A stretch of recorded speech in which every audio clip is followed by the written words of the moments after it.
صلح مع إيران ودفع ملايين الدولارات، فضيحة جديدة لابن سلمان وتقرير صادم. السلام عليكم ورحمة الله وبركاته. ولي العهد محمد بن سلمان أمر بصرف ملايين الدولارات بشكل عاجل للوبيات ومراكز ضغط في الولايات المتحدة وأوروبا. كشف تقرير حصري لموقع سعودي معارض عن فضيحة جديدة مدوية لولي العهد السعودي الأمير محمد بن سلمان عبر تمويل حملات غسيل سمعته وإظهاره كشخصية دبلوماسية براغماتية عقب الصلح والاتفاق الأخير مع إيران.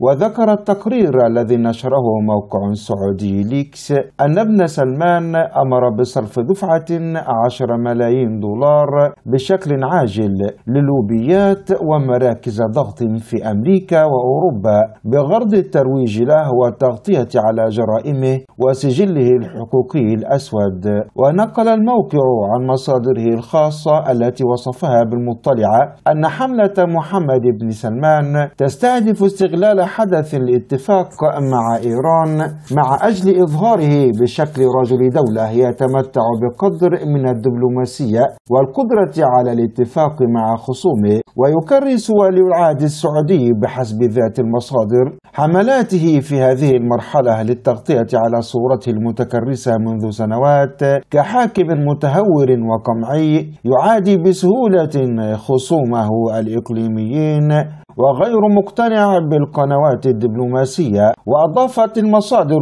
أن أبرز من استهدفهم محمد بن سلمان في حملته الممولة مركز الدراسات الاستراتيجية والدولية في واشنطن CSIS الذي نشط في كتابة مقالات مؤخرا تشيد بولي العهد. وجاء ضمن ذلك مقال نشره مدير برنامج الشرق الأوسط في المركز جون بي الترمان يعتبر فيه أن السعودية باتفاقها مع إيران تخلت عن سلبية عقود عديدة وأظهرت أنها قوة دبلوماسية لا يستهان بها. ويشار إلى أنه بوساطة صينية وقعت السعودية وإيران في 10 من مارس الجاري اتفاقا لاستئناف علاقاتهما الدبلوماسية خلال أسبوعين. الاتفاق الذي أنهى قطيعة استمرت 7 سنوات بين البلدين.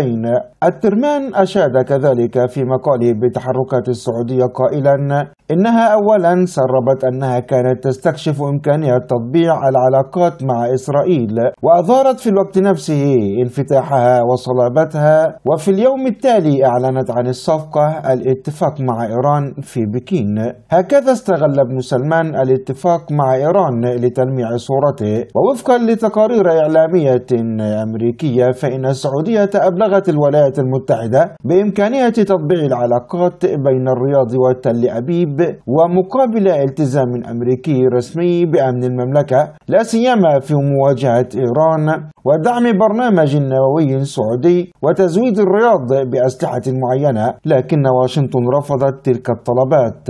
والرياض لا ترتبط بعلاقات معلنة مع تل أبيب وتشترط انسحاب إسرائيل من الأراضي العربية المحتلة منذ عام 1967 وإقامة دولة فلسطينية مستقلة وعاصمته القدس الشرقية وإيجاد حل عادل لقضية اللاجئين الفلسطينيين. وسرعان ما تبع الصفقة في بكين إعلان عن قيام صندوق الاستثمارات العامة السعودي بإطلاق شركة طيران جديدة طيران الرياض.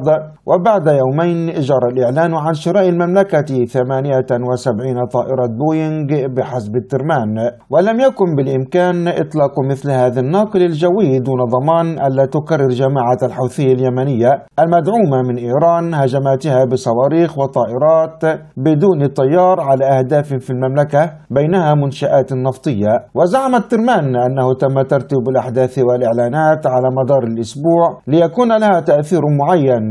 كان الأهم هو إظهار أن السعودية لديها السيطرة على مستقبلها. لقد فعلت أكثر من مجرد منح الصين زبونها النفطي الرئيس انتصارا دبلوماسيا.